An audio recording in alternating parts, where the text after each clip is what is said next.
আসসালামু আলাইকুম প্রিয় দর্শক, আশা করি সবাই খুবই ভালো আছেন। কাছে বা দূরে যে যেখান থেকে আমার ভিডিওটা দেখছেন সবাইকে আমার নতুন ভিডিও দেখার জন্য আমন্ত্রণ জানাচ্ছি। আজকে আমি আপনাদের মাঝে নিয়ে হাজির হয়েছি খুবই স্বাস্থ্যকর কয়েকটা রেসিপি এবং আমার খুবই প্রিয় রেসিপি। খেতেও ভীষণ ভালো লাগে, স্বাস্থ্যের জন্য খুবই ভালো, আর এই গরমের জন্য তো খুবই ভালো। তো এখানে দেখছেন মাছের তেল আমি কিন্তু আগে গুলিয়ে নিলাম। এটা পাঙ্গাস মাছের তেল। অনেকেই পাঙ্গাস মাছ খেতে পছন্দ করেন না, যারা পছন্দ করেন না তারা ভিডিওটা দেখবেন না প্লিজ। তো তেলটা একটু গলিয়ে নেওয়ার পর কাঁচামরিচ পেস্টটা কিছুটা সময় ভেজে নিলাম। ভেজে নেওয়ার পরে এখানে আদা রসুন বাটা আর জিরা বাটা দিয়েছি, দেওয়ার পরে কষিয়ে নিয়েছি। তারপর হলুদের গুঁড়া, মরিচের গুঁড়া, লবণ দিয়ে মশলাটা আবারও কষিয়ে নিলাম। কষিয়ে নেওয়ার পর এইখানে আমি পাঙ্গাস মাছের মাথাটা দিয়ে দেব। আমি শুধু মাথাটা দিয়ে এই শাক রান্নাটা করবো আর কি। মাথাটা কিন্তু খুবই বড় ছিল, যার জন্য আমি মাঝখান থেকে কেটে নিয়েছি যেন ভালোভাবে পরিষ্কার করতে পারি এবং মাথাটার ভিতরে মশলাটা ভালোভাবে ঢুকতে পারে। তো পাঙ্গাস মাছটা অবশ্যই আপনারা গরম পানি দিয়ে ধুবেন এবং উপরের যে কালো অংশটা আছে সেটা যতদূর সম্ভব তুলে ফেলার চেষ্টা করবেন। তো খুবই হালকা পানি দিয়ে আমি এটাকে সিদ্ধ করে নেব কিছুক্ষণ। তো কিছুক্ষণ পর আমি আর কি এটা একটু উল্টে দেব। উল্টে দেওয়ার পর এখানে আমি শাক দেব, সেটা হলো পালং শাক।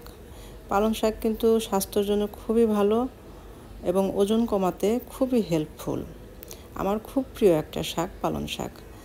তো এখানে আমি কিছু আলু কুচি দিয়ে দিলাম, যেহেতু এটা আমি ভাতের সাথে খাবো না, এটা আমি ডিনারে খাবো আর কি।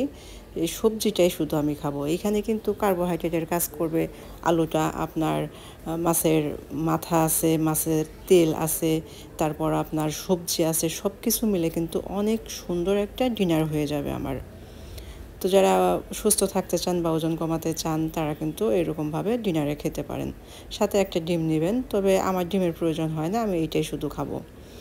তো সব কিছু সিদ্ধ হয়ে আসার পর এখানে আমি মাছের মাথাটা একটু ভেঙে দেব। প্রথম কিন্তু দেখে মনে হচ্ছিল যে কড়াই ছোট হয়ে গেছে, শাকগুলো আটবে না, তাই না? কিন্তু শাকটা কিন্তু একটু ভাপ হয়ে আসার সাথে সাথে একদম নেতিয়ে যায়। তো এখানে আমি একটু ভেঙে দিলাম। ভেঙে দেওয়ার পর আর কিছুক্ষণ সময় আমি রান্না করে নেব। এখানে খুব একটা ঝোল রাখবো না, মাখো মাখো রাখবো। মাশাআল্লাহ, দেখেই বোঝা যাচ্ছে খুবই লোভনীয় লাগছে, কিন্তু খেতে কিন্তু ভীষণ ভালো হয়। তো এরপর আমি আর কি কাঁচামরিচ আর পেঁয়াজ ভেজে নিলাম। নেওয়ার পরে এইটা ছোট আলুটা আমি কিন্তু সিদ্ধ করে নিয়েছি।